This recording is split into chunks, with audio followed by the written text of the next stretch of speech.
wrestling promoter throughout North America. I kick every one of their asses. Fraud, they're messing with me.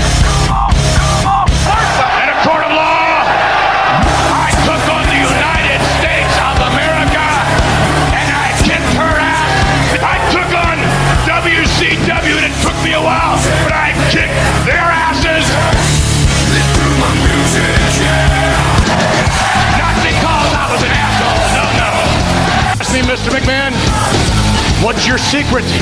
More than any one quality that makes me the successful man that I am, ruthless aggression. So I want to know here tonight, as you stand here on my ring, which one of you has that quality? Who among you has that one single ingredient? Who has enough ruthless aggression? Yeah.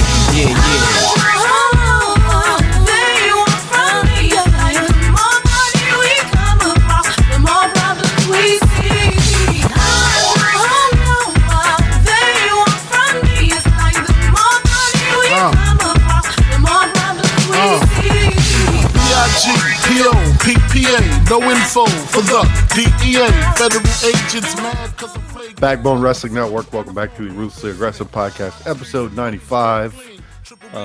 Logan, we're back.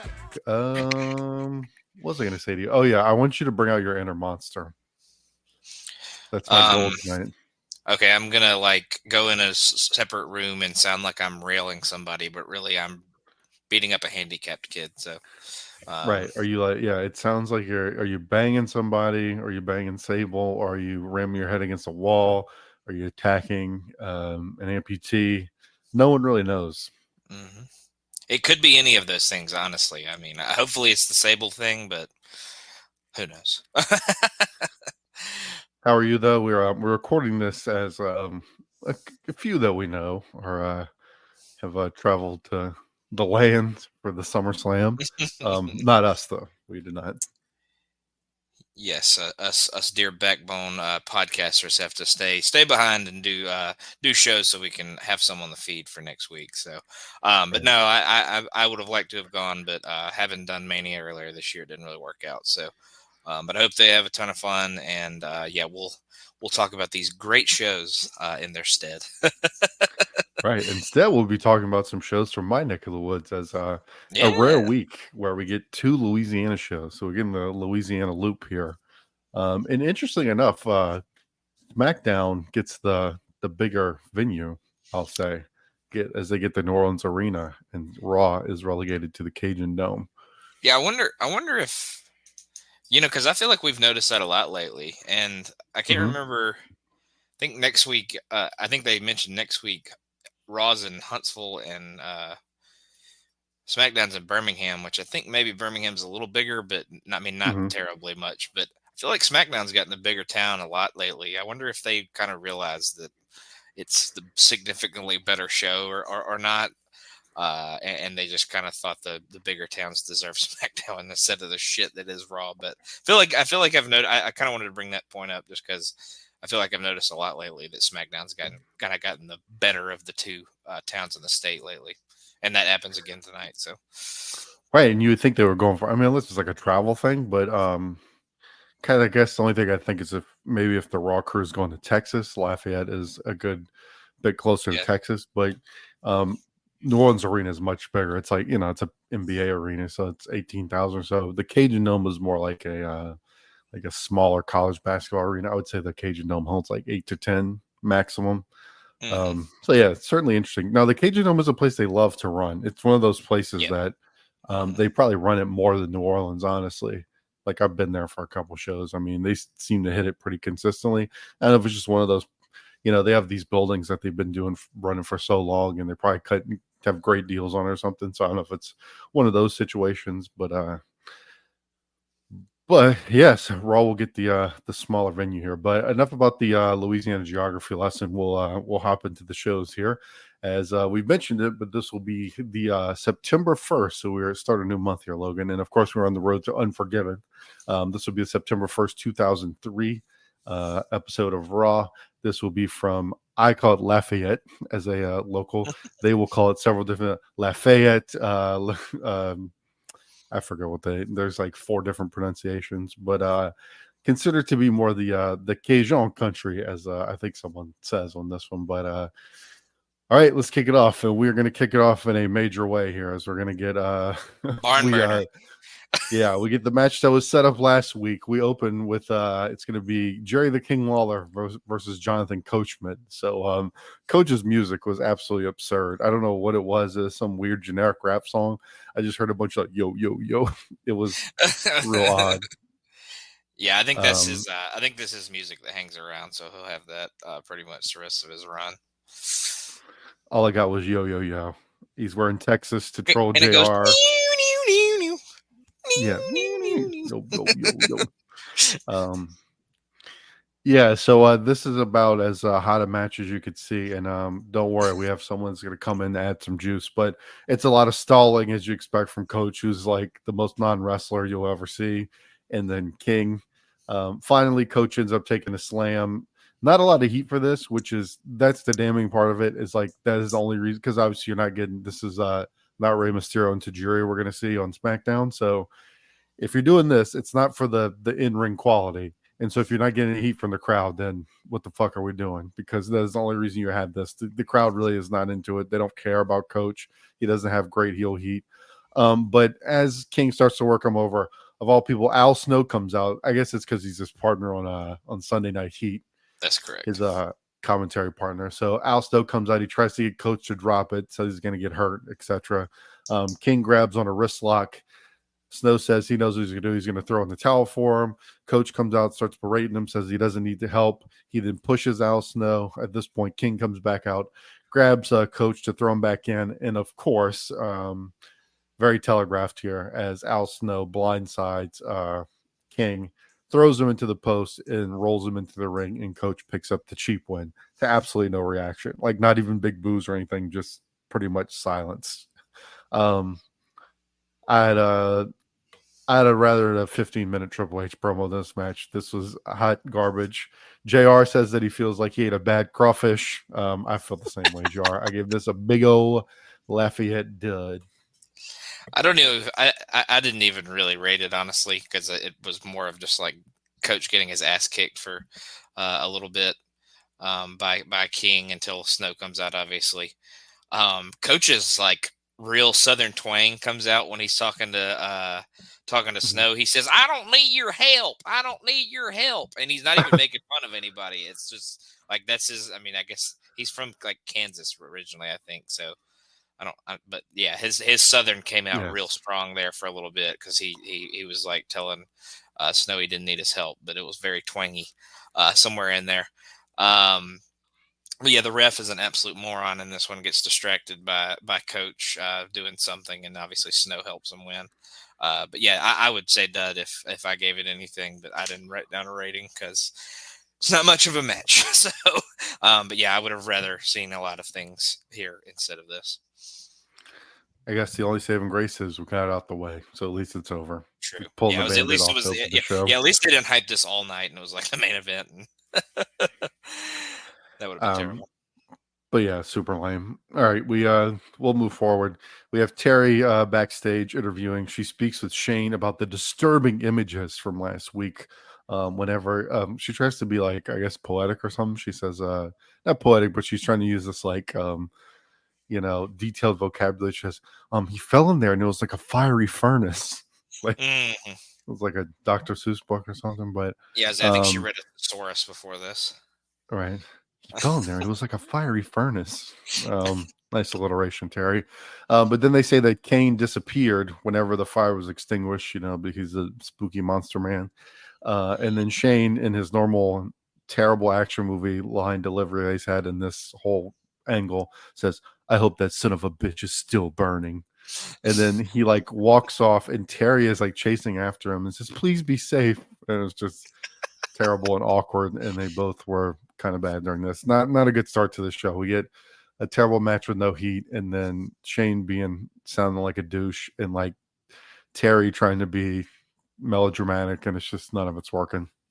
Yeah, Terry does not get the MVP for this performance. It was not very well done. She was very over dramatic, like you said. I think she like read a dictionary or a thesaurus or something before this, and tried to use as much like creative language as she could, and just didn't work. And yeah, Shane continues to kind of like he just doesn't know how to like he doesn't know how to speak like a normal human. He has to act like like you said, he's like a normal or he's like a bad action hero or something like that. So, but yeah, not great.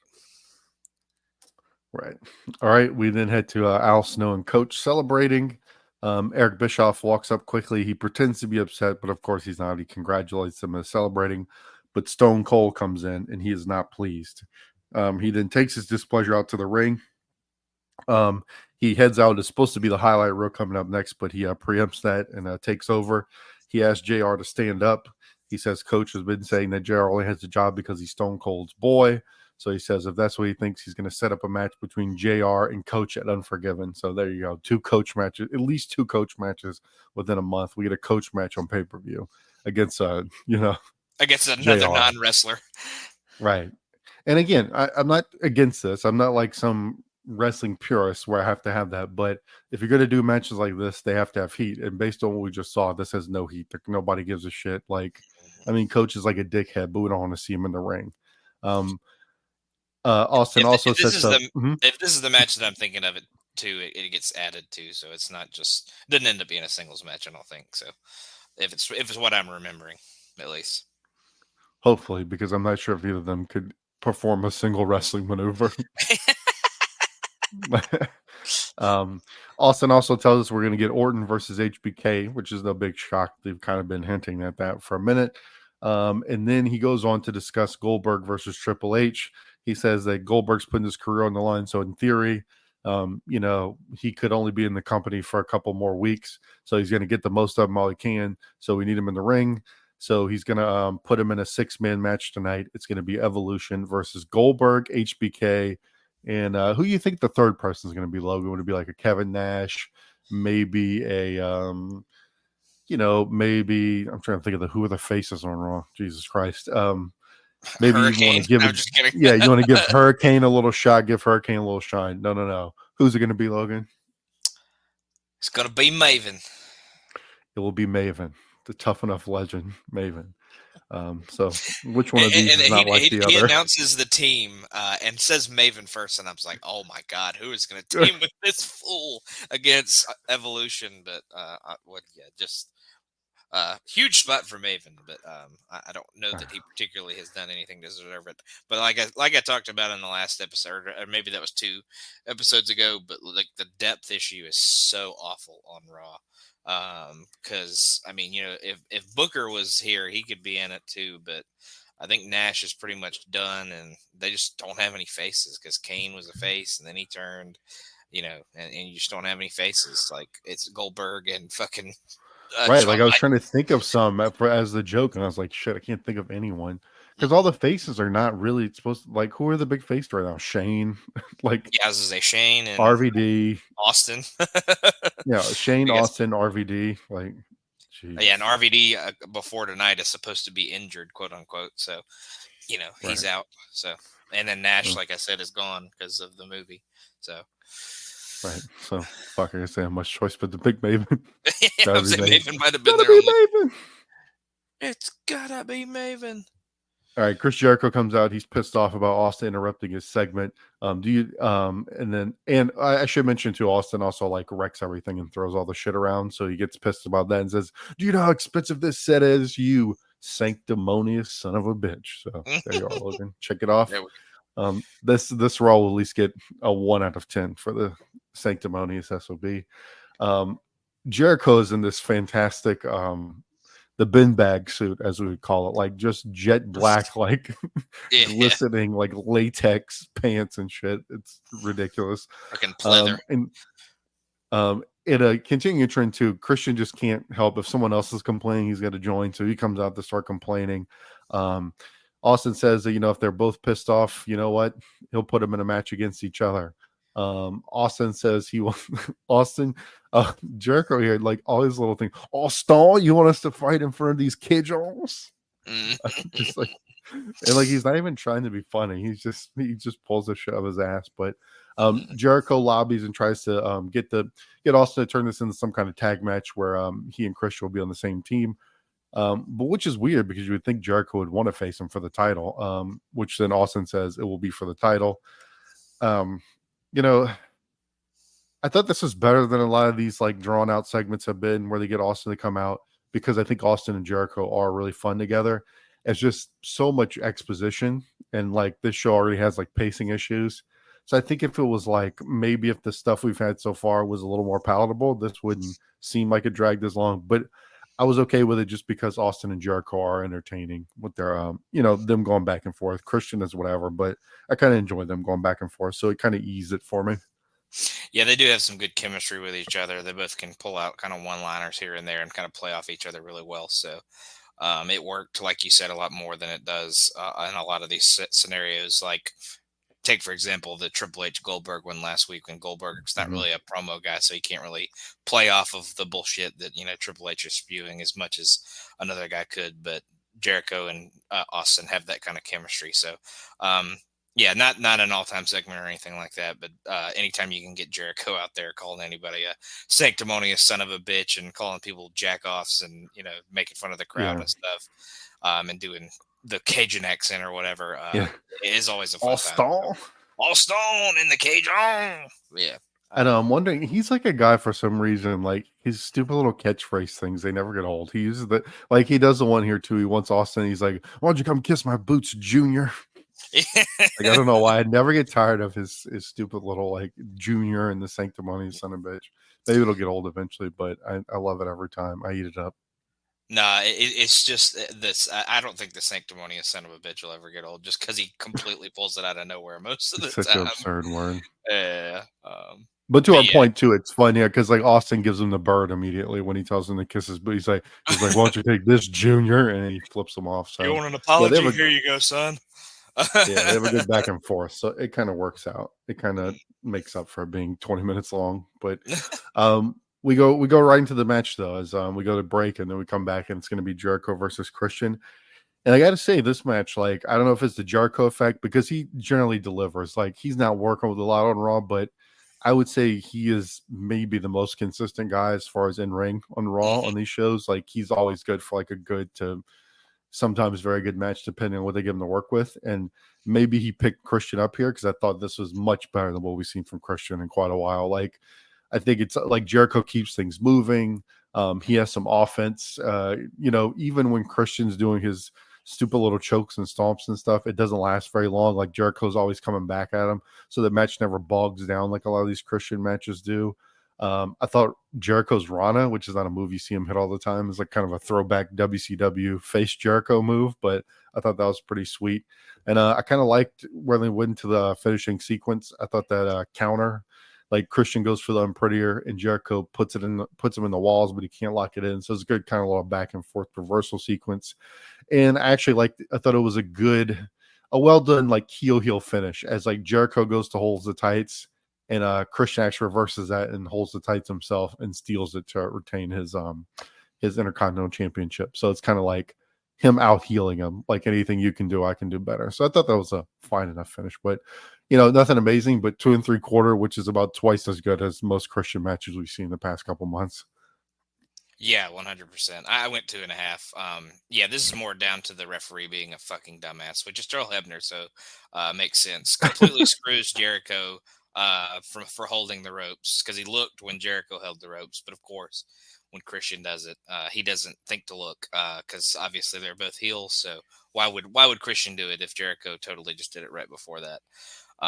At the beginning of the match, it was kind of funny seeing Christian complain about someone else cheating, considering he's probably the biggest cheater in wrestling history. I feel like he cheats to win more than anybody ever. It seems like, or it might just feel that way having watched a bunch of this stuff recently, but I feel like he is like, if you go through his pantheon of matches throughout his singles career, he cheats way more often than he doesn't if he wins, which I mean, most heels do, I guess, but I feel like he hardly ever wins clean if he does win.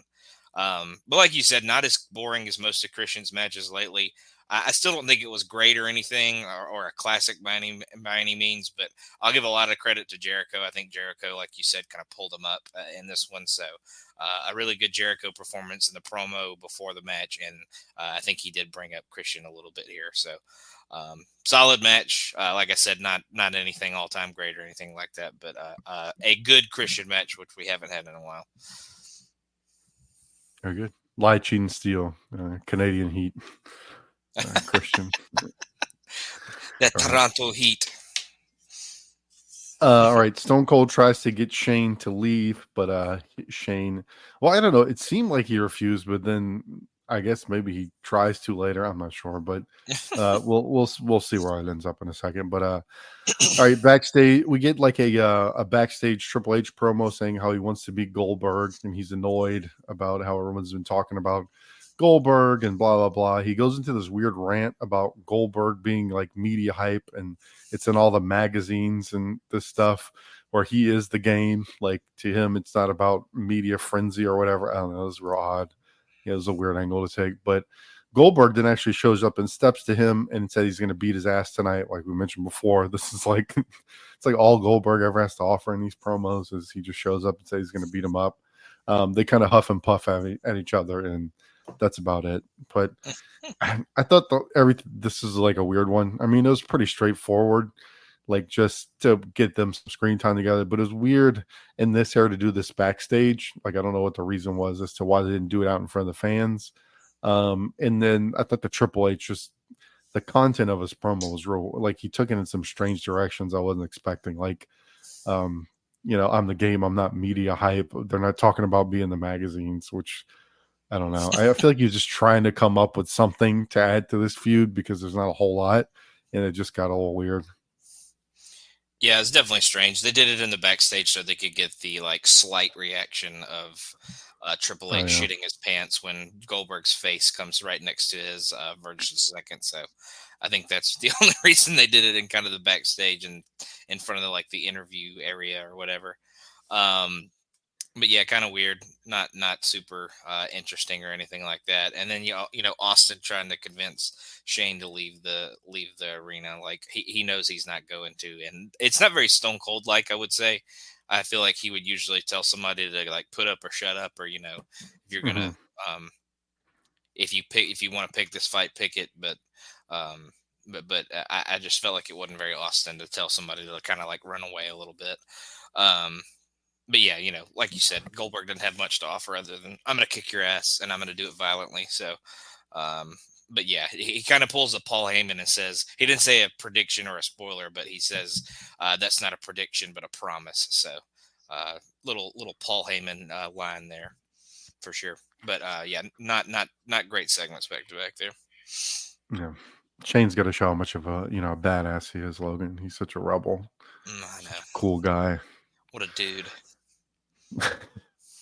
All right, we go to back to the ring for a tag match. It's going to be the new pseudo alliance of Gail Kim and Molly Holly, the anti-Trish League versus Trish, and then they throw out Ivory here, who I haven't seen in about 2 months, just so Trish can have a tag team partner. They really used the whole Raw roster of women tonight, as we'll see later.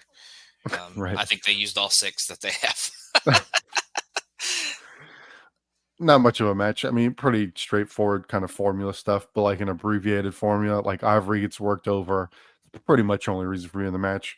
High tag to Trish, but Gail stops her from the Stratisfaction, and Trish ends up getting a power bomb, and then they take her out like that. So it's pretty much played that Trish was trying to carry the team because Ivory just couldn't cut it, and so it kind of cost them. But yeah, it just continues this very thin story that Gail and Molly are versus Trish, and really not a whole lot else happened here. I mean, star and a half, not like absolutely terrible, but it was like very cut and dry sort of match.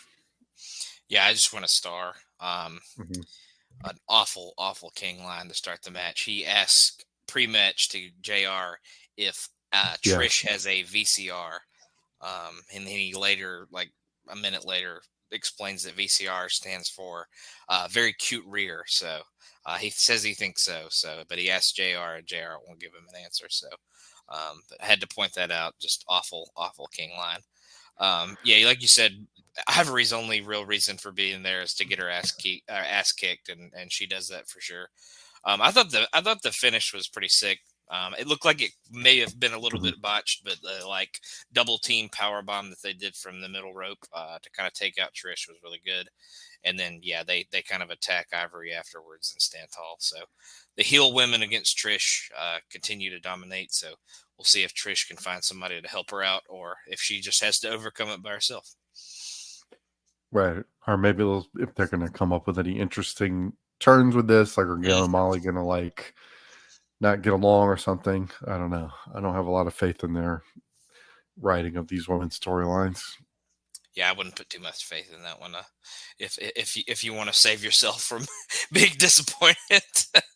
Look, I mean, we've been watching these 2003 Raws we're in September now. There's not much that can disappoint me. My expectations are in the commode. Especially for Raw, at least. Absolutely. Vince shows up. He says he's concerned about Shane. He says he hasn't been the best father in the world, blah, blah, blah. He wants to hug it out with Shane. Shane says, you know what? If he wants to do this therapy session, why don't we do it in the ring? And I'm like, no, please don't. So they head out to the ring for this. Eric wants to join the festivities. But before he can do anything, Kane shows up and he does the deal where he Shane's looking down the ramp, but Kane turns the lights out, and he ends up being behind him, so he jumps him in the dark. And so Vince and everyone bail at this point. He handcuffs Shane to the ring post. Takes a while and pins him up there with the stairs and everything to corner him on the post. Basically ties him up the best thing I can think is kind of hog ties him, not hog ties him, but he looks like he's gonna be roasted. He basically ties him the way that you would roast, if you were roasting a pig on an open flame, just vertically. I'm about as good as Terry painting the picture here, but anyway, so he pours some water on him. At first, I thought it was gas because he pours gas on everyone, but then I know where this is going. He pours water on his crotch, and then he gets some jumper cables and a battery out, which I don't know. I guess we have to get the Mythbusters in here. I don't know if this would actually even work. What they're doing. I'm not really sure if you could wet someone's pants and attach jumper cables to it. I don't even know if that would really even shock you. I don't know if Logan. Not violently enough to really do anything. I don't think it would. Right. I don't think so either. Jump or something like that, but. Once again, I'm wondering how terrible is the security at these shows, because between both shows, I'll say, because it's not like he's doing this quickly. He sets an elaborate setup. He starts toying with them. He of course puts the jumper cables on Shane's balls, and he never really completely attaches it. He just kind of starts sparking them, touches the cables to the battery and toys with them. But Shane is sort of selling it as if he's getting electrocuted. He's sweating his ass off. I'll tell you that much. If nothing else, he is sweating. But he starts toying with him. But before he could fully electrocute his nuts, RVD comes in and makes the save and stops Kane before he can electrocute him. This was just another lame segment. The whole setup it's just them trying to do this stupid stuff for shock value. I thought I remembered this being much more elaborate and crazy than it was. I thought this ended the show, and Shane had to be stretchered out, he got electrocuted, but it was even much more tepid than that. He just kind of sparks it a couple times, and then RVD comes. But it's just it comes off as much more lame than shocking, I think they think it is. And the Kane, unmasked Kane, I thought was actually a pretty cool character at first, and now they just kind of turn him into a real cheesy D-level horror villain. So to his stock has fallen pretty quickly with this character for me. Yeah, it hasn't been great for sure. They definitely need to do some rebuilding already, which is sad because it just kind of started around. So but yeah, I'm with you. I felt like I hadn't seen this in a while, obviously, but I remember it being much more violent, and he took him out with this, and it was real bad. I mean, obviously bad in multiple ways, but yeah, I remember this him being comatose and shaking and fake like Shane McMahon sell of like getting destroyed or whatever. But yeah, very, very tepid for sure, like you said. And yeah, like you said, I kind of thought I remembered it ending the show because we had a segment not too long ago where I think both of us thought that this was when this happened or whatever, and it ended up being something else. But yeah, definitely not as violent or as kind of emotionally draining as I thought it could. I thought it was from my memory, but yeah, definitely not as intense as I thought it. I remembered it being. But yeah, RVD comes back out, kind of reinserts himself back in the storyline. Obviously, he gets a match with Kane next week, as we'll talk about. But that one definitely that definitely needs to be the end of that, and they both need to move in different paths because, like we said, RVD's like one of the only other faces on the roster, so he needs to be doing something with somebody else in the mid card or going after the title again or something. But RVD needs to move on to something else, and Kane just needs to deal with Shane, I guess. Yeah, it's weird. Right now, he's just like this weird Shane backup proxy guy. That's odd. Very strange. Yeah. And Shane gets stretchered out, I guess, because, I mean, I guess his balls are like. He got an owie on his testes. Yeah, like, and I'm not really sure.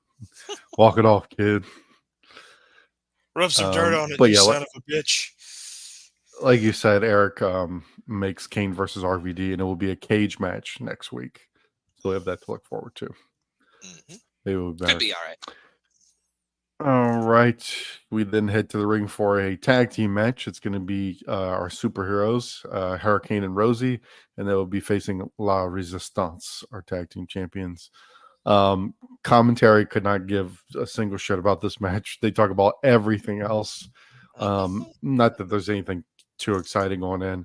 Hurricane comes in, does a few Hurricane things, and then Sylvain Grenier slows it down. He gets a bear hug on the Hurricane.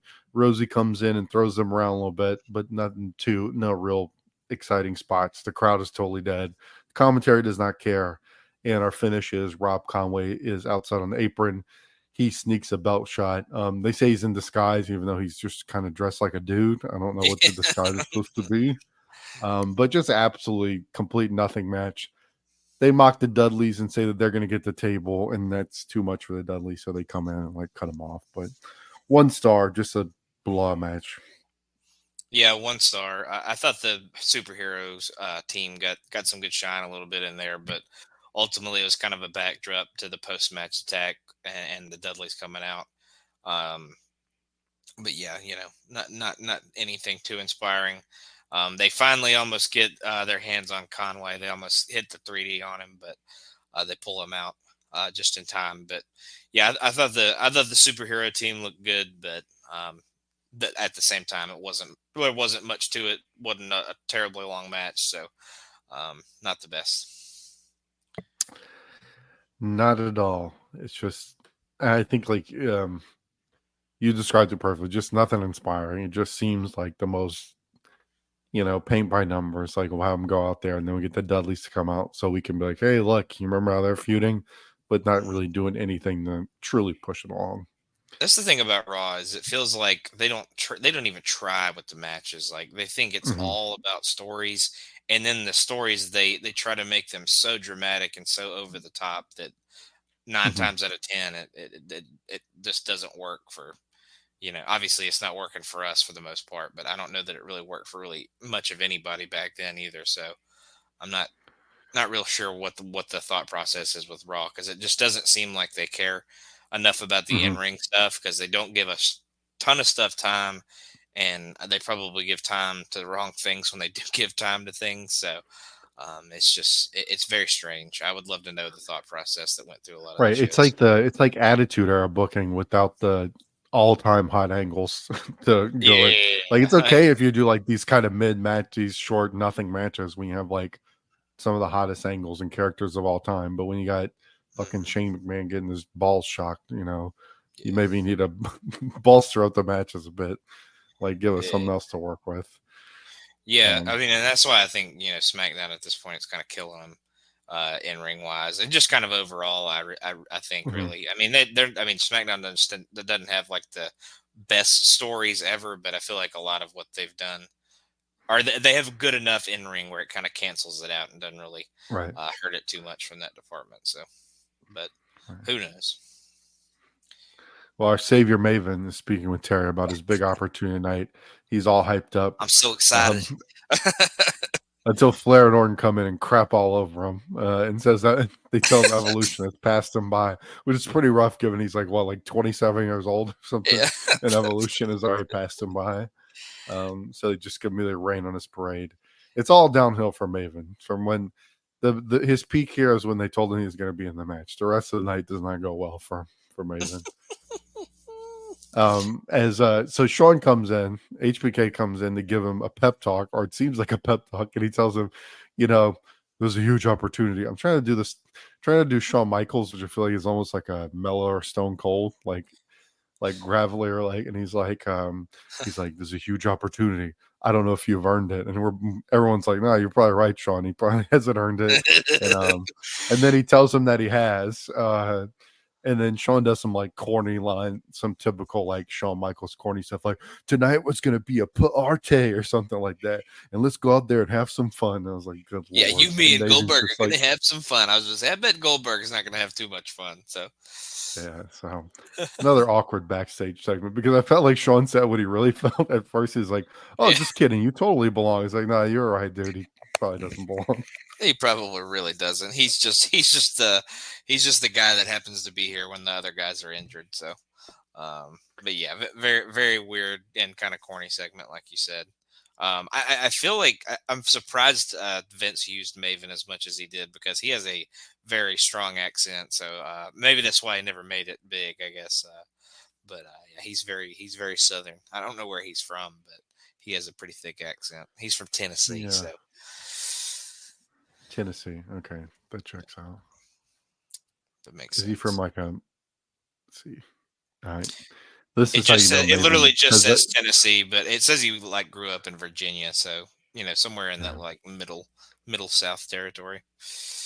I tried to Google Maven and it didn't even come up with this Maven. It's a software company, Apache Maven.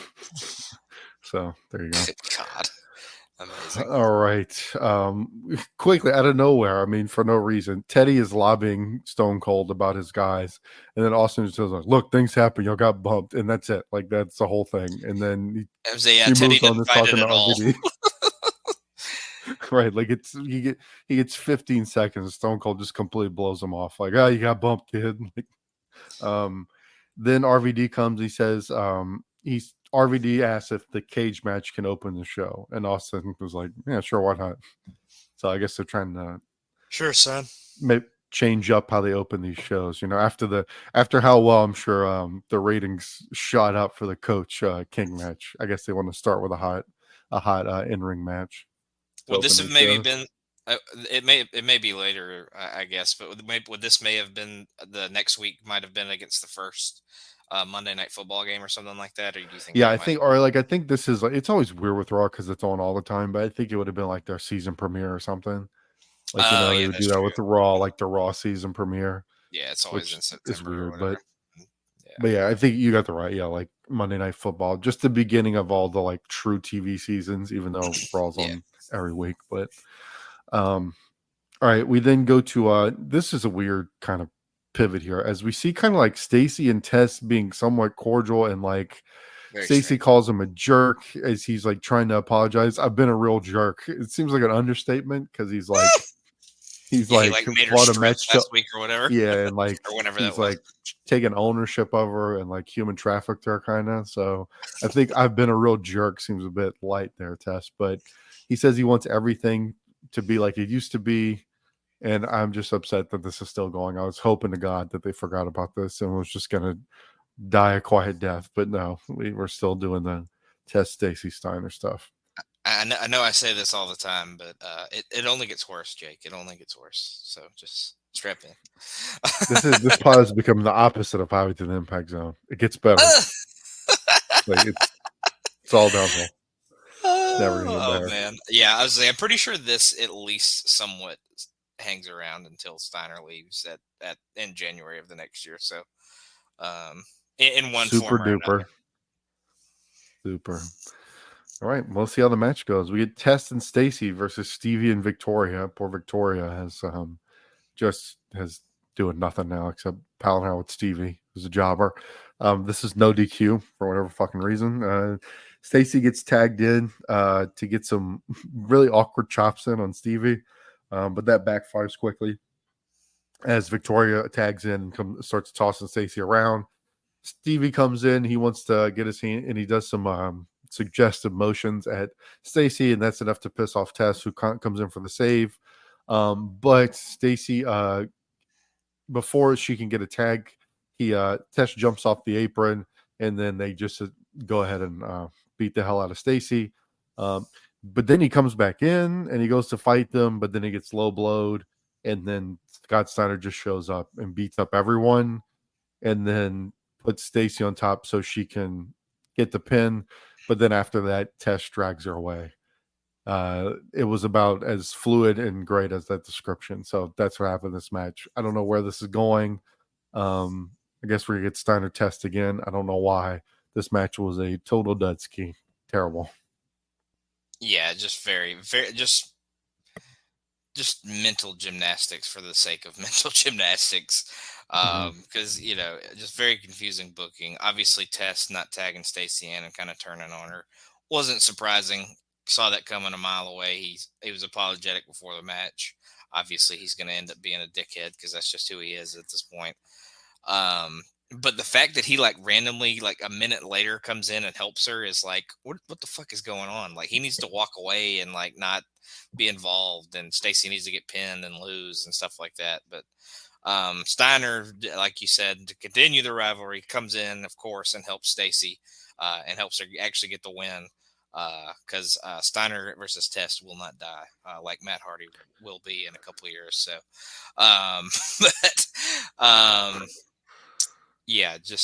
we'll get a match at Unforgiven, unfortunately, between these two. So, it might have some more servitude attached to it, but we'll see. But yeah, this rivalry will just not go away. It's a sign that it's a mess whenever I'm trying to recap it in my notes, and I'm wondering if I put it down wrong, because I'm like, what? He jumps off the apron and then he went back to fire. I'm like, yeah, no, that's what happened. I'm wondering if I fucked up on my notes because it's such a stupid bullshit mess. But no, that's what happened. That's what happened. You're right. Okay, let's go to our big main event. Maybe we could salvage this just a little bit. We get Evolution versus future Hall of Famer Maven, HBK, and Goldberg. So maybe Maven can pick these two punks up to something good. But he doesn't. All the Maven shit throughout this, you deserve this spot. It's a big spot for you. He does nothing. He gets beat up in this first part, and then Sean gets in and carries the whole bulk of the match as the main focus of the team. All Maven's in there is to get his ass kicked for about 2 minutes, and then Sean comes in, and that's about it for Maven. So That was a spot. And that's what he does. He does it very well. Shawn Michaels, he has really good timing. He carries the body of this match. He gets his little shine at the beginning. I thought the plancha was real good. And then he goes straight into face and peril mode. And I thought he kept it interesting because he sells really well. And the Evolution are all talented guys, and they're pretty fluid. So they start dissecting him, and he hits a hope spot here and there to kind of keep you invested. They're going after the back because, of course, that's the built-in psychology with Sean. I thought there were some good cutoffs as he's trying to get the tag to Goldberg. And I thought they built the drama well here. It was just solid formula tag team stuff here.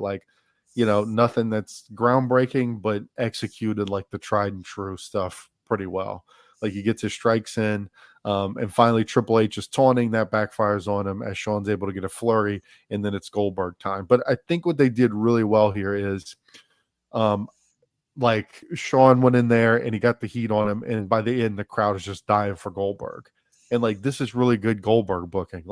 This is exactly the spot you put Goldberg in this match. Let Sean go in there, get the crowd warmed up, and then Goldberg comes in and just starts wiping people out. But then Triple H cuts him off. But then he hits the spear on Randy, who goes in to save Triple H, jackhammer on Randy Orton, and Goldberg picks up the win. So not the most amazing match in the world, not one I would call any big hidden gem or something, but I thought for what they were trying to accomplish, it was executed well. And it shows what they need to do more on Raw. Like they built the story much better in this match than they did with that awkward promo earlier. Like this got the crowd hot for Goldberg.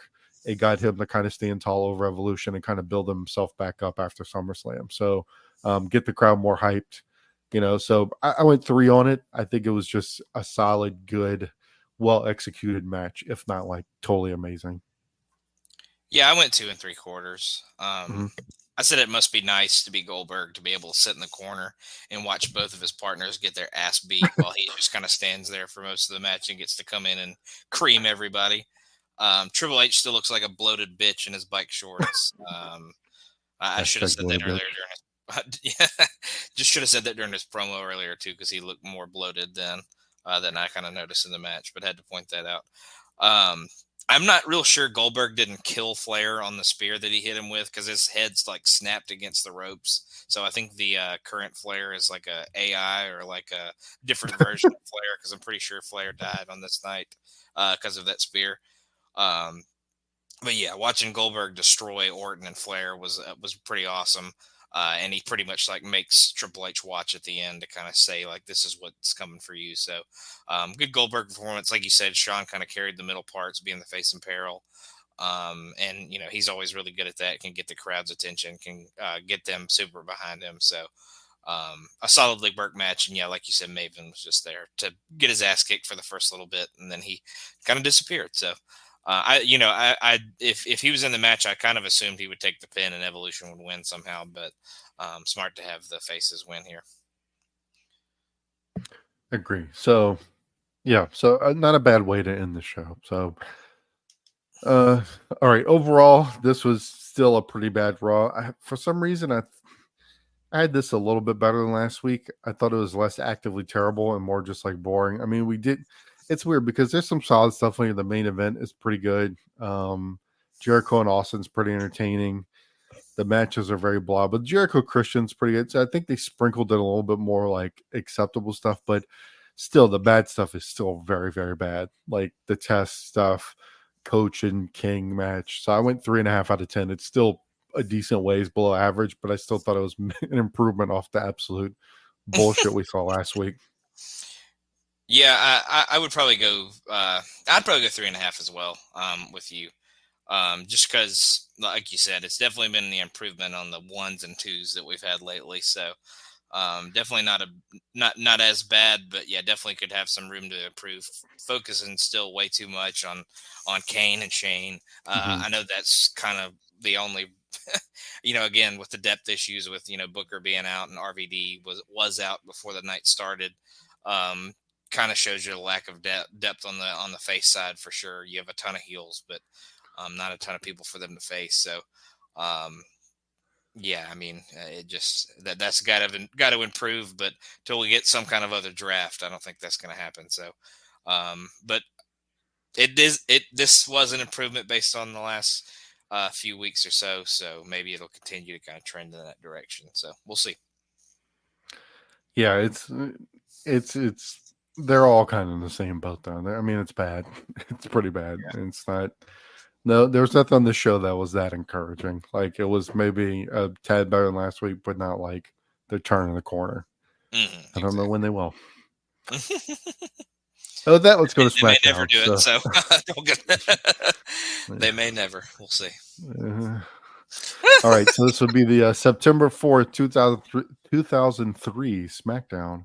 And this will be from the Big Easy, New Orleans, at the New Orleans Arena. We of course will have Taker versus Kurt tonight, and we also find out we'll have a Bourbon Street bikini contest. So, were the Hornets in? Were they in? Yes, New Orleans? Yeah. I want to say we got the Hornets in 2002. I know this arena was built. Like this arena is like brand. I think.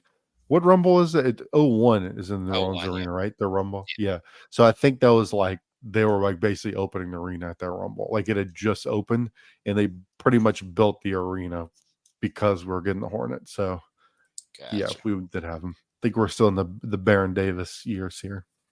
Oh yeah. I used to love Baron Davis. He was a favorite of mine. Yeah. Jamal Mashburn, I think, was on the team at that point. Yeah. Good times. Right. But we've seen him a bit. We had the barroom match, everything, but we haven't seen him in much traditional in-ring action, and that's the APA, but they show up here to open the show to face our champions, World's Greatest Tag Team, who were absent last week, but good to see him back. And I thought this was like a fun pairing to see World's Greatest Tag Team go against like a power team, as opposed to they usually are fighting like the Rays into juries and stuff that are kind of can work a similar style to them. So it's cool to see them work against a power team. And they bump their asses off throughout this. Yes, I think there's an argument to be made, like, maybe they take too much in this, but I thought it worked for what it was. Like, the APR ass kickers, like, they're a legit team. I know they haven't been around much lately, but they were built as a strong team in their prime, so it's not that crazy. But I really like the bump here. Like, Haas takes that power slam off the top rope, which was wicked. And yeah, they're just getting their asses handed to them. They look to be in trouble as Farouk hits a pretty nice spine buster. And Bradshaw is just throwing boots throughout this. His boots throughout this were just like ripping. He was just taking their heads off. He was kicking some heads off for sure. Yeah. Huge clothesline. But Haas is able to put Shelton's foot on the rope to save him. And at the same time, he does the old apron belt shot behind the ref's back. And they're able to survive with that. So I thought it was a good way to show some heelish resolve from them, how they were kind of on the ropes against these two hosses, but they found a way to kind of like use their teamwork and stuff to overcome. So I thought it was fine. And I thought the APA looked good in this, just kind of like throwing bombs in here. So I went 2 on it. I could even see myself bumping this up. I think I maybe liked it a bit better than that, but I'll stick with 2.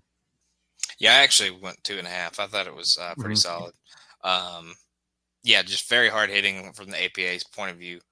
Our side of things. I mean, and like you said, Haas and Benjamin have been facing a lot of cruiserweight teams lately. So they've actually been, despite the fact that they're not the biggest guys, they've been the bigger team in those situations. So it's kind of fun to see them fight from underneath. And be kind of the smaller guys take a lot of the offense. But yeah, Bradshaw was throwing boots left and right in this one, and he was kicking some skulls into the front row. Yeah, pretty solid stuff there. A bunch of good power slams and stuff like that from Farouk and Bradshaw. Very hard hitting, entertaining. Not up to like World's Greatest Tag Teams like greatness that we've had over the last few months, but definitely still really good. They're just a great tag team. I think they can probably have a solid to good match with pretty much anybody. Cole at the beginning of the match mentions that 3 of them are All-Americans to start the match. And I felt like, I know he didn't mean it this way, but I felt like that was kind of shitting on Bradshaw because Bradshaw was the lone non-All-American. Obviously, Haas and Benjamin in wrestling. And then, Simmons, they always talk about how great of a player he was at Florida State football. So, right. But yeah, a little pot shot at Bradshaw, like, hey, you're not good enough to be an All-American, but these other 3 guys are. And I don't know that they got the title match because of this, but they kind of say it's loosely based on the fact that if like a few weeks ago, Bradshaw says Benjamin and Shaniqua are like the same person, but he just wears a wig. So I don't know if that was like the full reason why they got this match or even if it was partial reason, but just insane that, for it to be based off of that, it definitely ended up being a pretty good match for as loose a storyline as that could have been. Yeah, like to compare, like you said, Raw, the depth issue, like they're just trying on SmackDown, they just tried APA off the bench and like they come in and put in a good performance. Like Raw would kill for that. APA just coming from nowhere are better than most teams on Raw at this point. Yeah, imagine them coming out and wrecking fucking La Resistance for like 5 minutes. Oh my god, the crowd popped so big. Yeah. So solid opener. We then go backstage in the parking area, or I guess like the loading bay, whatever. Eddie is polishing his belt and his ride as Big Show in his bowling shirt. Vince and Sable pull up in the limo and step out. They then run into Brock, who's upset that Vince has this. You haven't spoken to me. You've spoken to me 2 times since SummerSlam. What's the deal, man? And Vince says he hasn't wanted to speak to him, hasn't wanted to talk to him, I should say, but because he squandered his chance at SummerSlam, kind of call him a disappointment.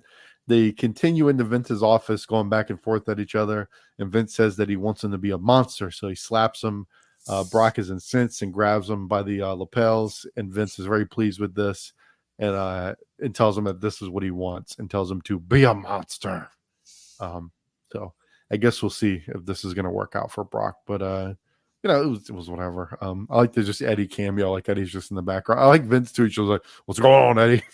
Like, it's so casual, and he's like, "Oh yeah, hey, Mr. McMahon, how are you today?" He calls him Senor. He says, "What's up, Senor?" Amazing. Yeah, Eddie's little part and he's always just kind of looking over his shoulder at what's going on for the rest of the segment and kind of in the background, which was really funny. Brock calls Sable Vince's bosom buddy or bosom beauty, beauty. And then he calls the Big Show an overgrown child. So yes, at one point he's just like saying stuff. He has no idea. He's like the Michael Scott, like he doesn't know what's going to come out of his mouth till it comes out. He's like, "What are you doing here with your bosom beauty and the overgrown child that just came?" It's just hilarious. Just such a whiny bitch saying, you haven't returned my calls. Why haven't you talked to me?" So weird. And he's like a Viking, like a Viking beast man. And he's like, but yeah, he does unlock the monster when he slaps the shit out of him. So hopefully we won't get too much more crying from Brock going forward, because this last few weeks of him whining about tapping and obviously not getting phone calls back from Vince. Hopefully that doesn't persist too much longer. Yeah, it definitely seems like we're bringing him down a bit to push him back up. This is the vibe I'm getting from all this. Yeah, for sure. All right, we then go to John Cena, who's walking out to the ring, and he says that Eddie is waxing his ride because he doesn't want to take his eyes off it because he knows that Cena will jack it. And he did throw I don't know if maybe I'm just noticing in this one, but he did throw a can't see me in this. So I don't know if this is the first one, but this is definitely an early one because I feel like he hasn't said it too much so far, but it's definitely in this promo. I don't know if has he been saying it up to this point? No, I don't think so. So yeah, I definitely think you got a good point there.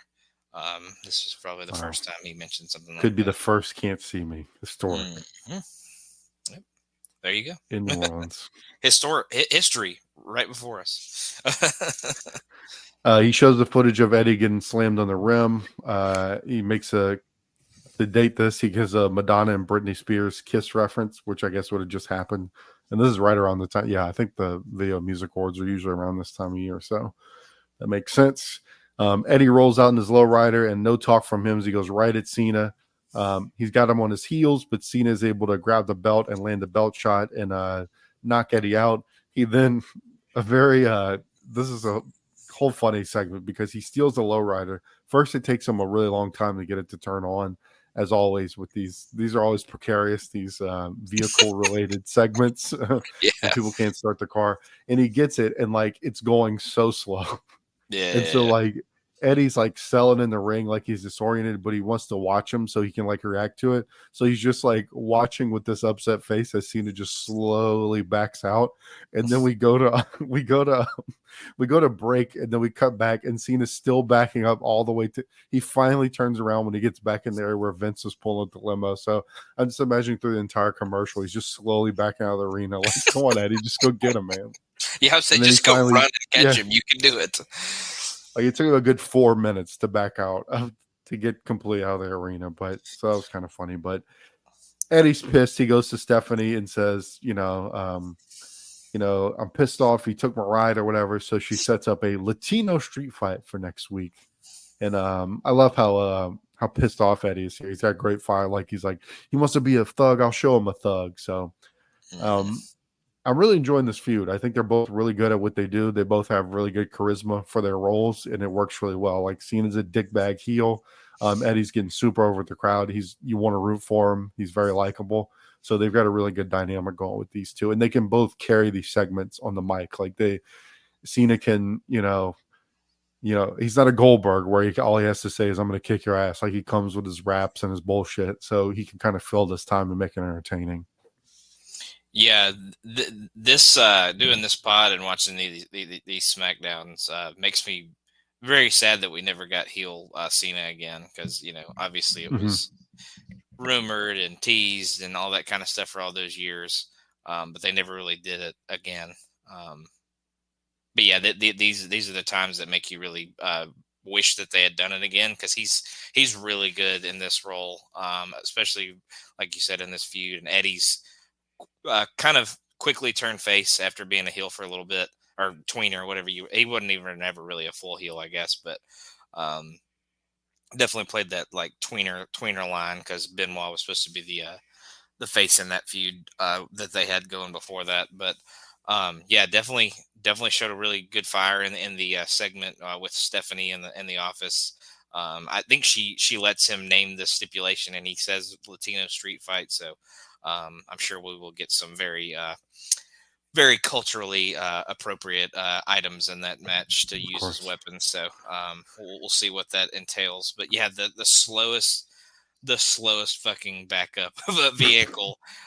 He definitely could have caught him even before he even got out of the like arena proper, like even before he like backed through the entranceway or whatever. He could have totally caught him if he wanted to. 100%. And he's like, "Oh no, my low rider!" While he's in the ring, and it's like, just run after him, man. You can catch him, I promise. But yeah, very good feud, kind of out of nowhere.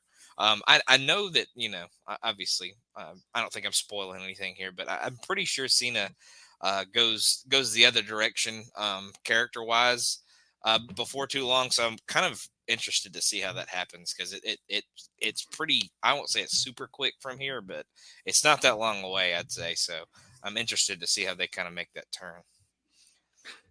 Yeah, this has been a highlight, because it's not only watch it because just, it's just a good wrestling feud, but it's cool to see because you're getting to watch Eddie as he's getting to he's reaching this peak of his career in this stretch.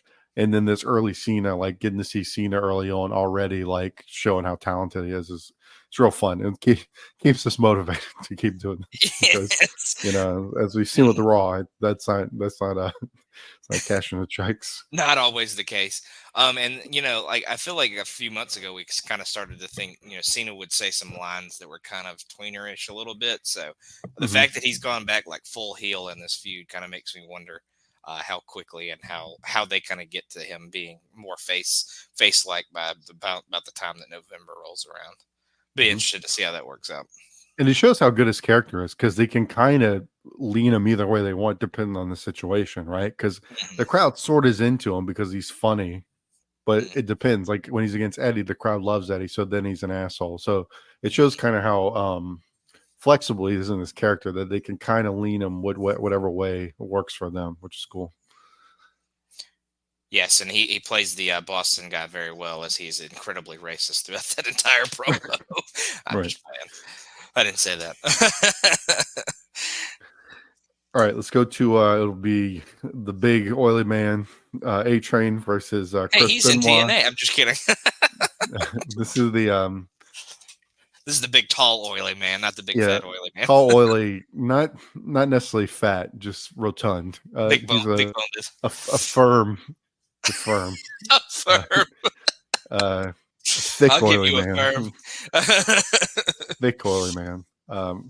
But this is a return match from, of course, the wonky finish from last week. That was a little botched, where his entire giant oily body was under the rope and the ref didn't see it. We start off with Benoit getting worn down as usual, and it's good. I mean, because they're very physical. Benoit takes these bumps really well. Train has a good variety of offense he could throw in there.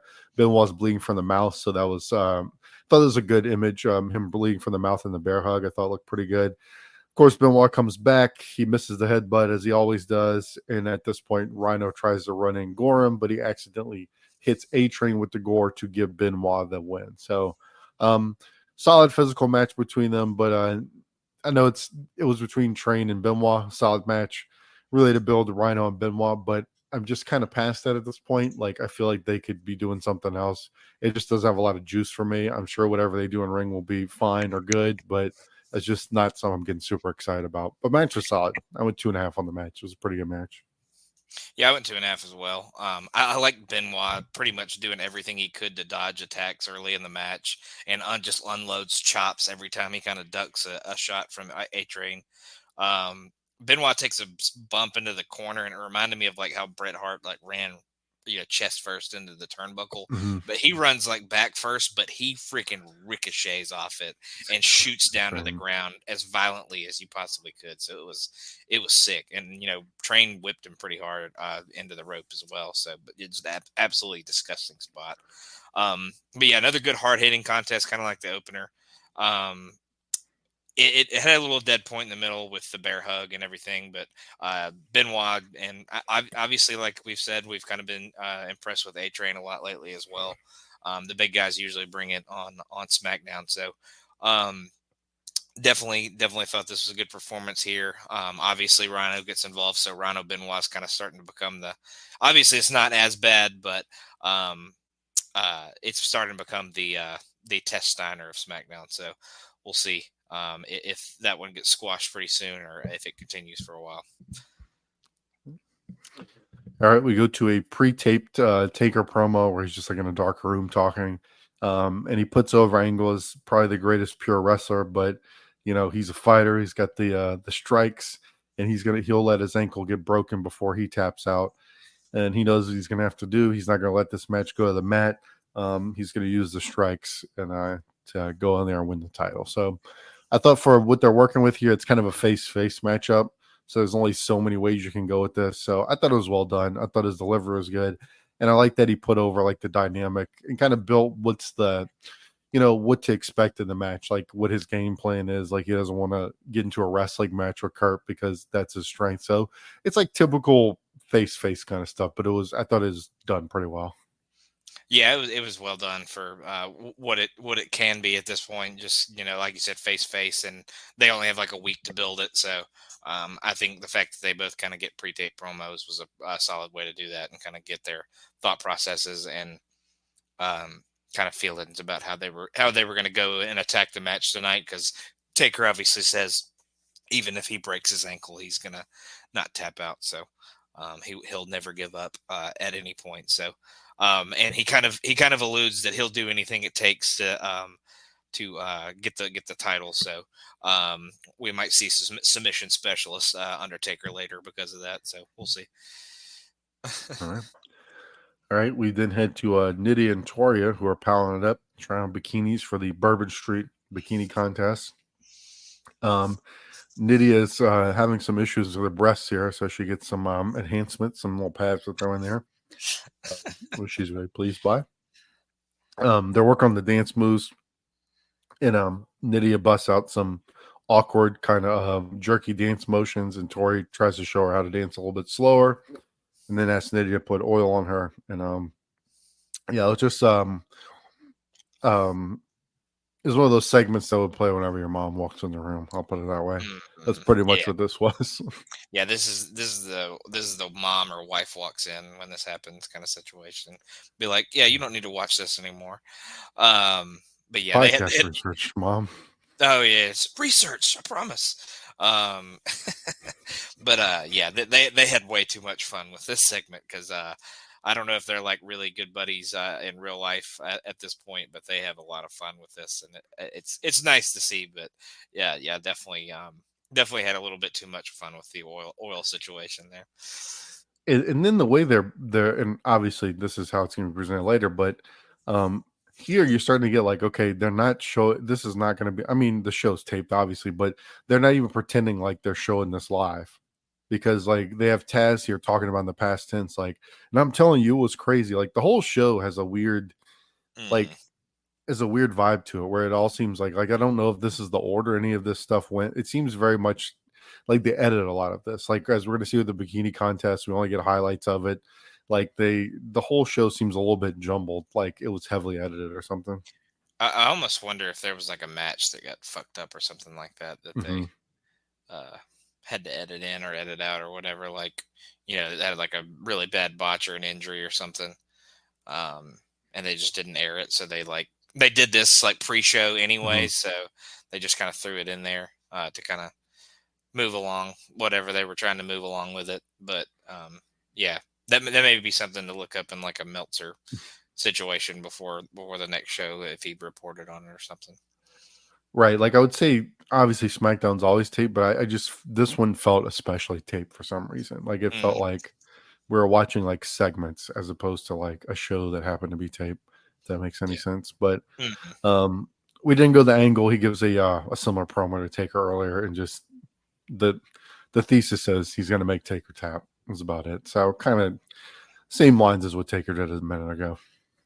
Yeah, not too much different, but yeah, just another way to a good way to kind of get like his thoughts and what he's kind of planning on doing in the match later. So definitely a solid way to build a show or build a match for a show that didn't have much time to hype, because obviously Taker wins the number one contendership last week, and they have it's the very next week that they have to do it, and it's next, so it's not like it's even the main event or anything like that. So not a ton of time to hype it, so they had to do what they could.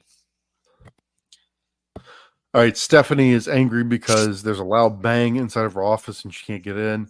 Vince is kind of guarding the door and says he has business, or Brock is taking care of business in there. And so this is a weird thing where you're not sure, like, is Brock beating on the door, but then they make a point to make sure Sable's not there. So it's like, I mean, they never really say, but if it's supposed to be like Brock in there with a woman while Vince guards the door, that has to say it aged poorly would be an understatement. Given understatement of the century, yeah. Right, given current allegations and the two people involved, yeah, it was like, oof. Mm-hmm. Yeah, very, very weird, very strange. Obviously, he implies later, as we'll talk about, that he was doing something else. But if that's what they were going for at all, it definitely doesn't age well for sure. Even in general, but obviously with what has happened and what has come out since is definitely not good. So we'll quickly move past that and head to our. I thought it was interesting that this was, and this was another thing that made me wonder, how this was taped, but that this would be on mid-show, because I was obviously thinking this seemed like a big TV main event, Taker and Angle, and it's here kind of like at the end of hour one. So that was kind of an interesting move, but. I got very confused when I was watching it, because I was like, am I already at the main event? That's insane. Right. Yeah, because I didn't feel like I had watched that much of it, but obviously not. Right. So, yeah, that's kind of part of my theory that this is all jumbled. But Taker has an injured wrist, so that's playing into the match here. I thought did some good measured stuff early on as Kurt's trying to do exactly what Taker was trying to avoid in his promo, like trying to take him down to the match. But Taker, as you said, Logan, he's busting out the submission specialist stuff, showing off his graps here, putting his own submissions in here.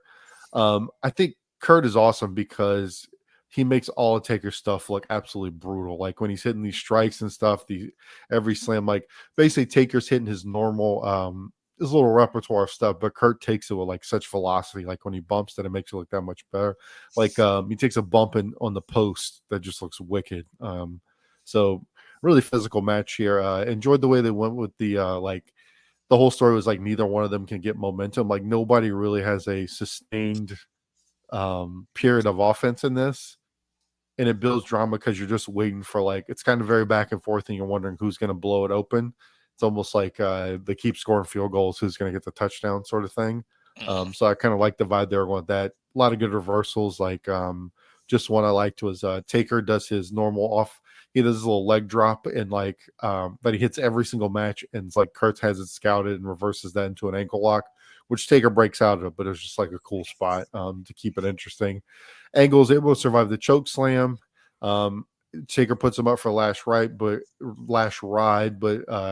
Kurt is able to sunset flip out of that and gets another ankle lock. I want to say there were like 7 ankle locks in this match. Yeah, it was a lot. But but they kept it interesting. I found, for going back to the submission so many times, it never got boring.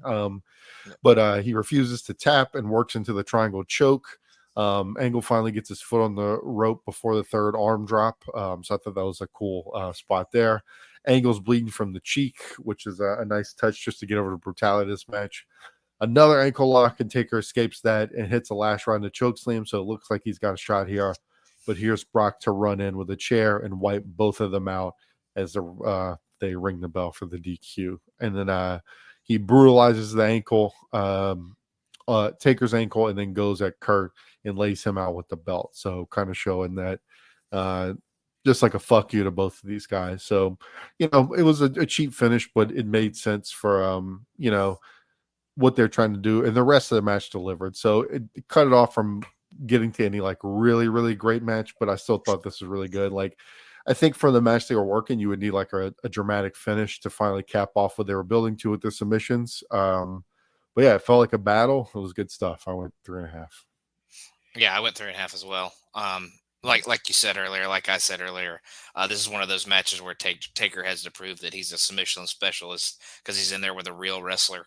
So he has to prove himself that he can grapple with the grappler. Yeah, this match was really, really good. I do feel like it had like another level to it, obviously with the DQ ending. That definitely speaks to that point as well. They kind of early in the match, they were kind of feeling each other out. So that did take a little bit to get started, but kind of when they were starting to build to the finish, to the closing minutes, it was as good as it can be. These two guys are on complete tears. Neither can do any wrong at this point. Angle has banger after banger every week, and Taker out of nowhere has been like really good TV worker over the last 6 or so months, I would say, ever since WrestleMania. So whenever he's had a TV match, so super out of nowhere run by him for sure. I think he definitely has kind of expanded the thought of what I thought he was as a performer. Just from watching this run, because I feel like he's really, really stood out, and his pay-per-view matches have all been really good. And even like I said, when he is on TV, has been really good. A lot of the guys on SmackDown, whether it's just the fact that they're given time or if that they're put in there with guys that they can succeed with. I don't know if it's one or the other, but Taker's been really awesome lately. Angle, obviously being the champion, is really, really awesome lately. So these guys can do no wrong, and that continues here. But yeah, physical, hard hitting, a lot of submissions, a lot of ankle locks. But like you said, it kind of works with the story. That was kind of the focus. That was kind of the thing that Taker wanted to avoid, but also wasn't going to be afraid of. But yeah, the brutal beatdown afterwards was pretty good by Brock with the stairs, or not the stairs, the chair and the belt was really good. So. Really, really solid match, and like I said, these two guys can't do any wrong in the ring right now. Yeah, really good stuff. Now we go backstage, and Taker collapses because he can't stand up because his legs are fucked up, but he refuses help. Michael Hayes cameo here. He's trying to get Taker to help, and he calls him Take a bunch of times.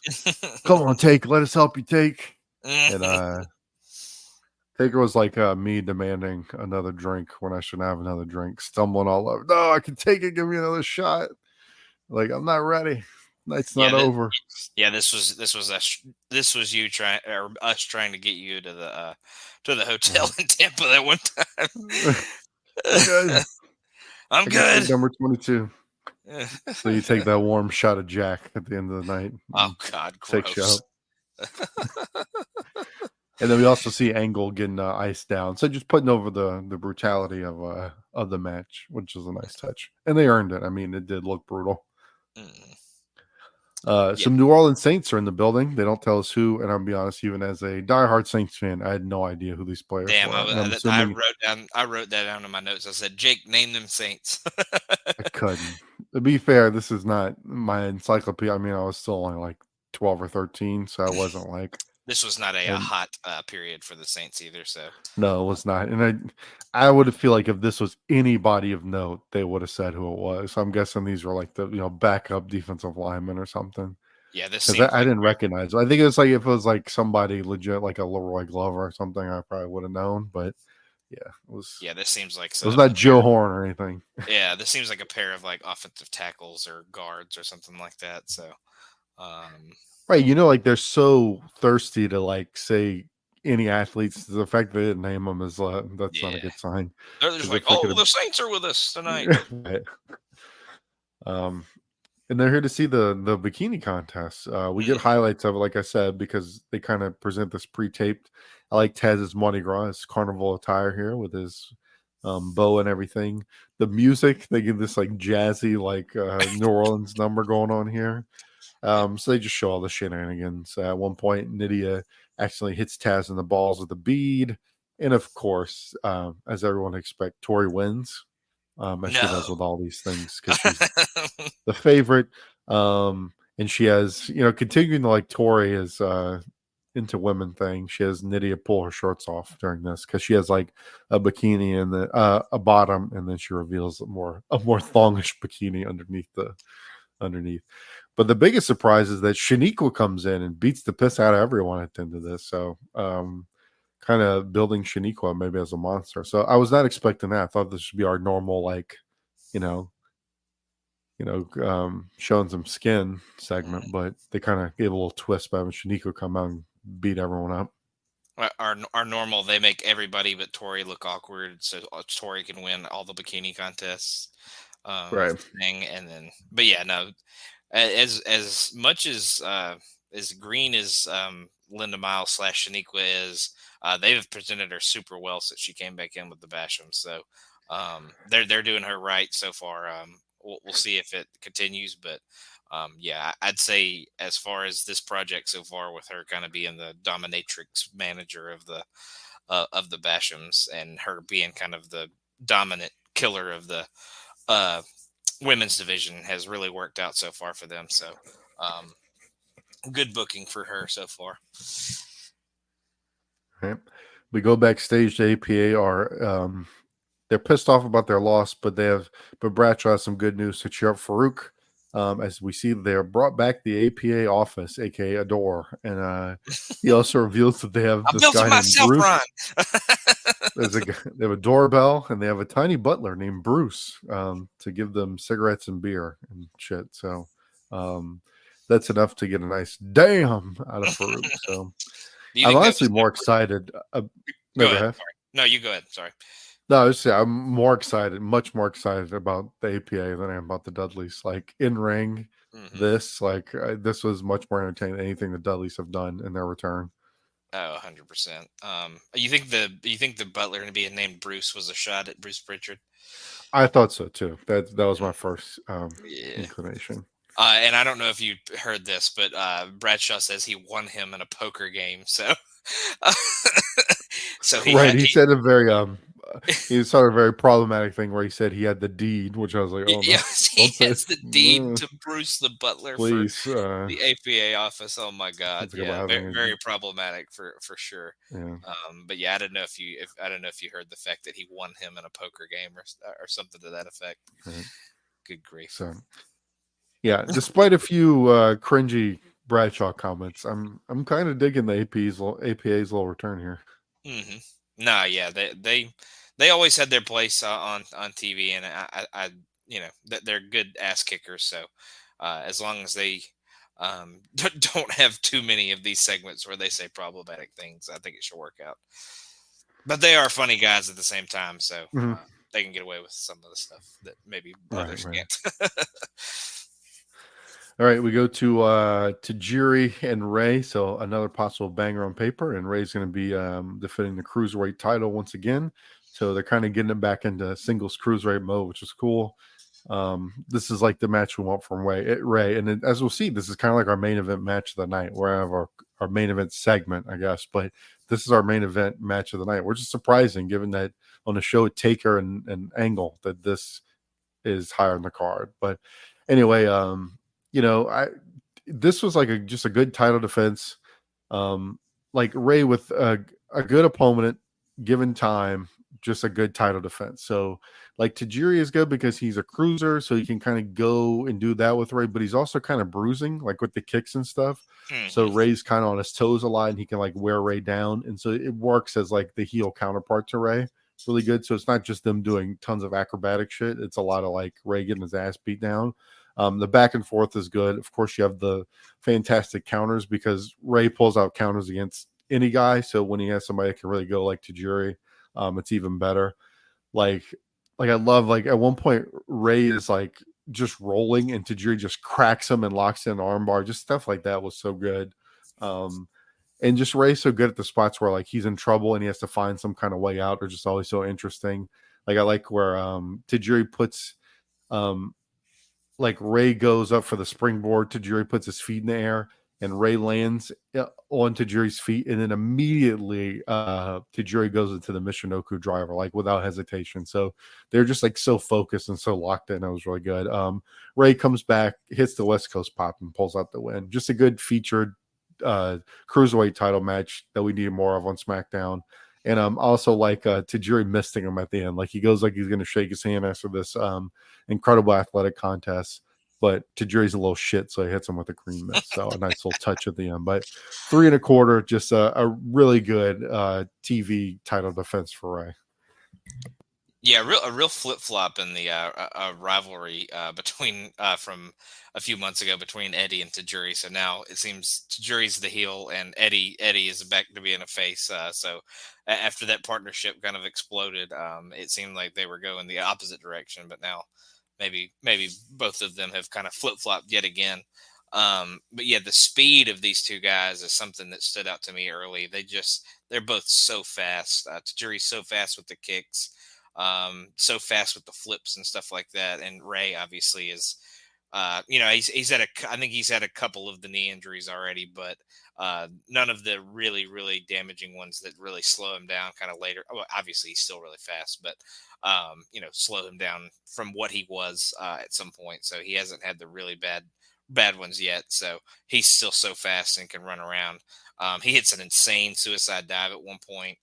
He just rockets out of the ring. It's awesome. The match is just absolutely awesome and a really hot and awesome finish.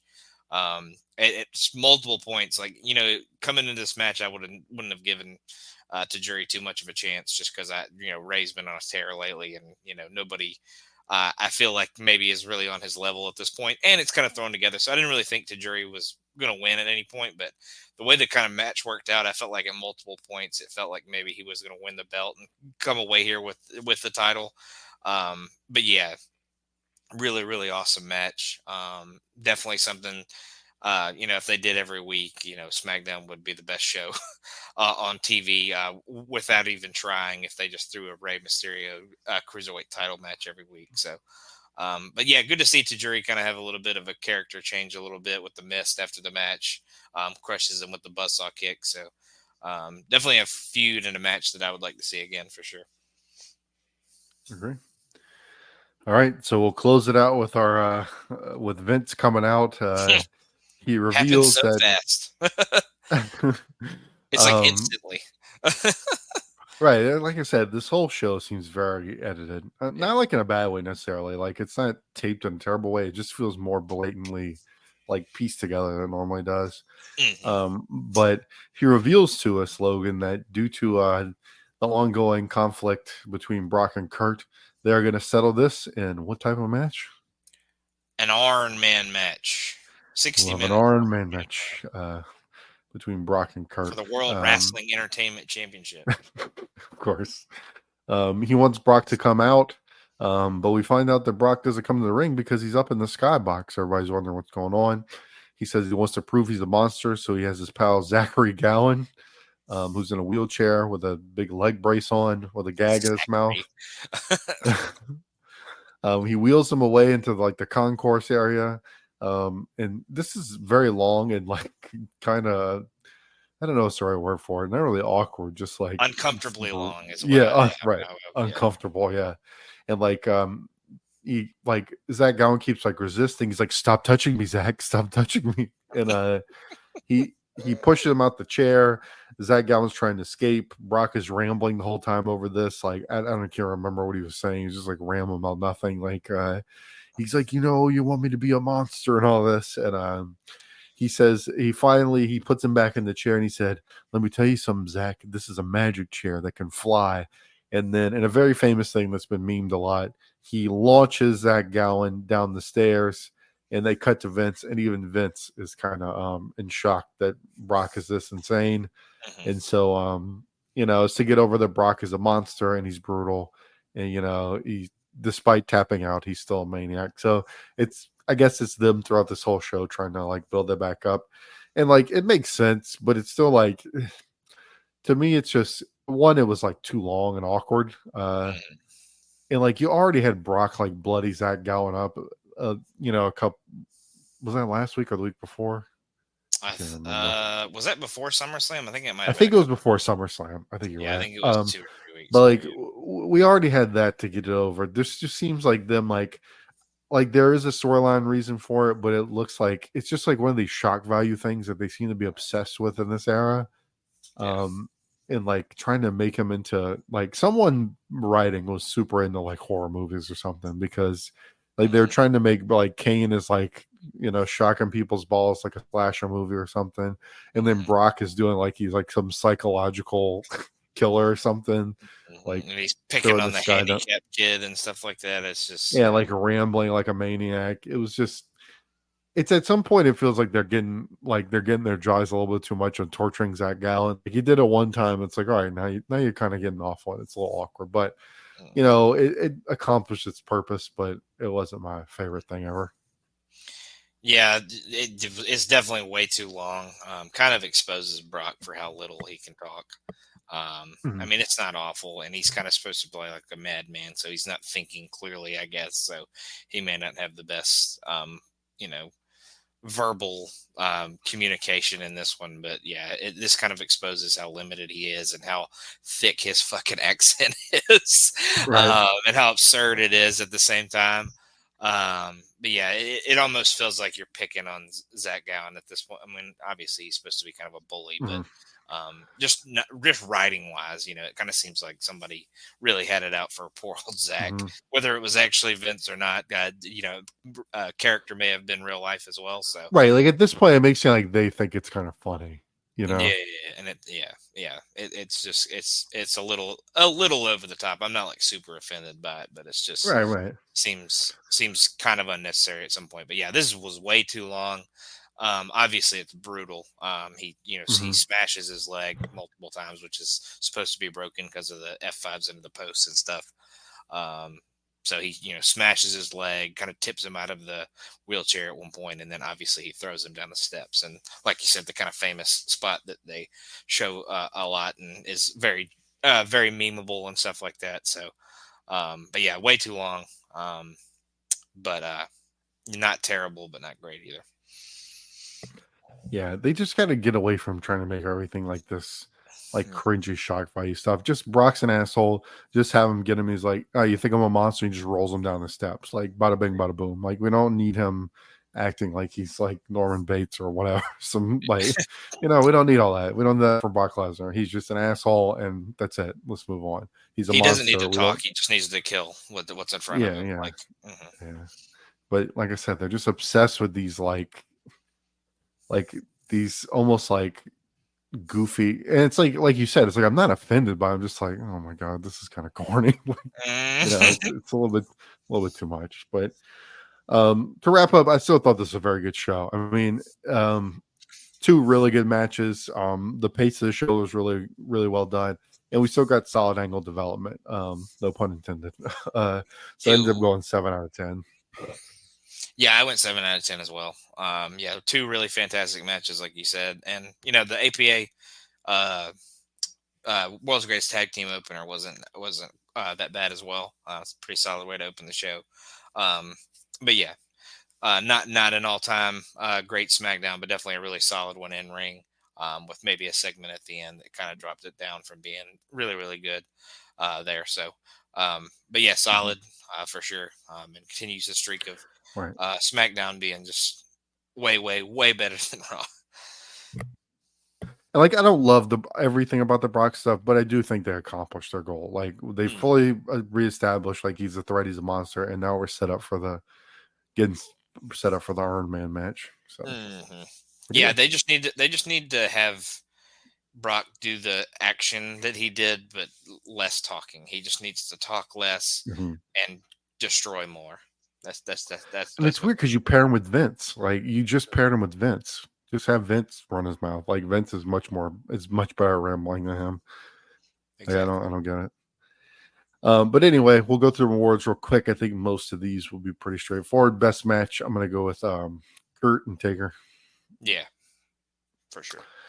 Best moment, I think I will go with. I'm trying to think back. What was our best moment? I'm just kidding.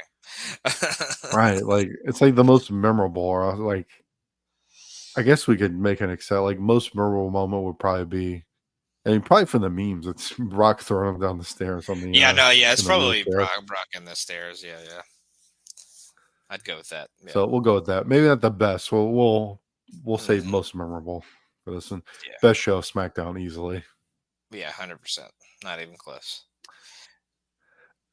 LVP, I think I'm gonna go with Shane. He's just like, he has go away with me right now. He's so fucking corny. Yeah, that's a good pick. Oh, there's more candidates. I just thought. Yeah, I was just say, probably some combination of Tess Steiner and Stacy. I was about to say Tess. Yeah. Yeah, I'll go with Tess. Just the old favorite. Right. Tess never a bad choice. MVP, I'm gonna go with. Oh man, it's hard because I want to pick either Taker or Kurt, but it's hard to pick between them. You know what? I'll give it to Taker because we've really enjoyed him lately. I thought he brought in that match, stepping his game up. Let's give it. I'll give it to Taker. Yeah, let's give it to Taker. Like I said, he's been doing really, really good stuff lately. So super impressive. Definitely don't remember this run being as good as it is. So definitely give it to old Take for the night. Come on, Take. Come on, Take. Want to help you, Take? No. It's like modern day hearing everybody call everybody their like real name. Like, you know, they'll call Triple H Paul now, and they call Taker Mark and stuff like that. It's like, oh God, gross. Call him his real name. Call him Undertaker. Triple H. Come on. All right. Some other standouts. I'm gonna go. I'll probably go my boy Shawn Michaels because I thought he kind of carried that 6-man on Raw. Obviously, Tajiri and Ray put in some work. Eddie, Cena were great. Yeah, that's exactly what I was gonna say. You know, APA kind of impressed us tonight, I think, with that match in the segment. So I always could throw World's Greatest Tag Team in there because they're always great. So, yeah, and Jericho, I'd probably put Jericho in there just because he was he was good in that match. Yeah, all stall in front of these kids. All right. Well, that's another week in the books. Let's throw it over to our good pal Scott Shiflett. He'll tell you about the podcast here at the Backbone Wrestling Network. Scott Shiflett here to run down what we have to offer on this feed. Every Sunday, we got the cross up. I personally, it's my Monday morning ritual, guys. I'm enjoying work in the morning. I pop up the cross up. Logan gets me through the first hour of my day. He does a great job with that. Alternating Tuesdays, we stole both of these podcasts from the No-So Network. Don't tell them. We got the Ruthlessly Aggressive Pod and the New General Mission, where they cover two different generations of WWE/WWF wrestling. I really enjoy both of them. Every other Thursday, we have Highway to the Impact Zone, which I think Jake's still learning. He must be taking like a 7-year course to become the master of TNA. I don't know, but hey, good on him for that, for continuing his higher education. And every other Friday, we have my podcast, Are You Smarter Than Vince Russo's WCW? Guess what? Anyone with more than one brain cell is smarter than Vince Russo's WCW. The monthly drops that we have here are YouTube Roulette with myself, Matt Souza, Logan Crossland, Jake Williams, sometimes Sean Kidd. He's been here more often than not recently. He's no longer a neglected father figure in our life, where we keep up with, we just watch random YouTube wrestling clips and see if we can break each other's brain. And then we have a Hidden Gem, which is Sean Kidd, myself, sometimes Keithy pops in, and Logan, where we find our hidden gems of wrestling. We have the Shit Take here that also drops with Sean Kidd and Keithy, where, you know, it lives up to their name. There were some shit takes in some episodes. That's all I'm saying. I was listening to it. I was getting main roster angry. We also have Territorial, which is Sean's podcast, Labor of Love. He goes through different territorial eras because he lived through them all, where he's tracking down his favorite wrestling. This is what he does. He just spoke about Continental. Go find that episode by the time you hear this. It's an old episode. Go find it. It's something I never heard of before. It was amazing. And that's what we have here at the Backbone Wrestling feed. Thank you for listening and have a good night. Thank you, Scott Shiflett. And Logan, anything you want to plug? Nah, just listen to everything Shift just told you about. Great stuff going on here at the Backbone Wrestling Network. Unfortunately, we were the first pod to miss a scheduled drop. So, but we will hopefully not miss any more going forward. So, but the New Gen on a Mission guys helped us out because they missed theirs as well. So, right. Two missed Tuesdays in a row, but we'll be back consistently, just banging out these terrible Raws and great SmackDowns. So, but yeah, check out. We recently did Highway 100, so and 101 has actually come out now as of this recording. So, continuing to 200. So we'll see when we get there. But yeah, just continuing to have fun with that. And we just did Aztec Warfare #2. For linking up luchas. So looking forward to seeing what the rest of season 2 has to offer on that one. So just check everything out on the Backbone. Yeah, no, I did throw, because it's summer vacay, so we took the last one off. I did throw up a classic episode that had the head honcho Sean Kidd on it as we covered Vengeance 2002. If you are that sick and you haven't been following from the beginning and you ever want to listen to any old ones, you could either reach out to me and I'll probably can just give you the episode or something, or they should all be in the North-South connection. I don't know if it's something we'll talk about in the future of like kind of transferring over the back catalog, but if you ever want to catch up, or if one of these bigger shows you want to go back and listen to, but I'll try and do in the future. If I ever have to miss, I'll just throw up, classics. We're almost at 100. So, it's like when they have, TV shows going to syndication, you can do reruns. We're almost at that point. So, hope you enjoyed the rerun. This is 95. Is that what you said earlier? Yes, this is 95. So 5 more. So almost 100. Almost, yeah. 100 episodes. Almost. Yep. It's a lot of hours, but we'll be back. Couple weeks. Me and Love will be back. We'll continue on the road to Unforgiven, and we'll continue through the Ruthless Aggression Era. Thank you for listening. Thanks for listening to the Backbone. We'll see you next time. Down in Louisiana, bayous by and by, a Piro pole, all your natural soul keeps you tied to a tree high tide. Beer joint lights come on, and then the crowd starts rolling in. Pretty soon you got the stars on the water, you got the stars on the water, you got stars on the water if it rains.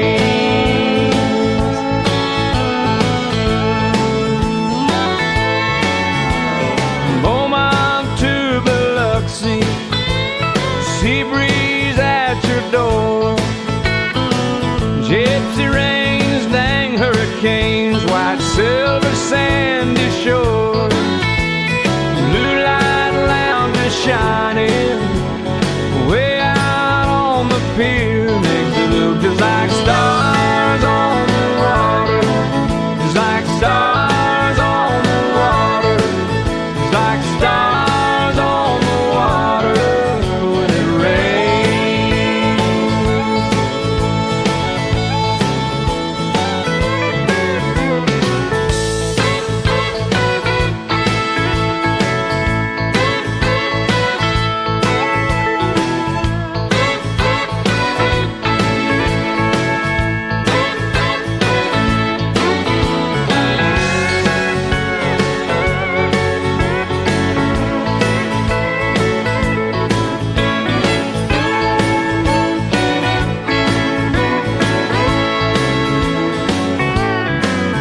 When it's midnight down in Mobile, shining moonbeams on the bay, they come from miles around to dance the jukebox down to hear the good time sounds they play.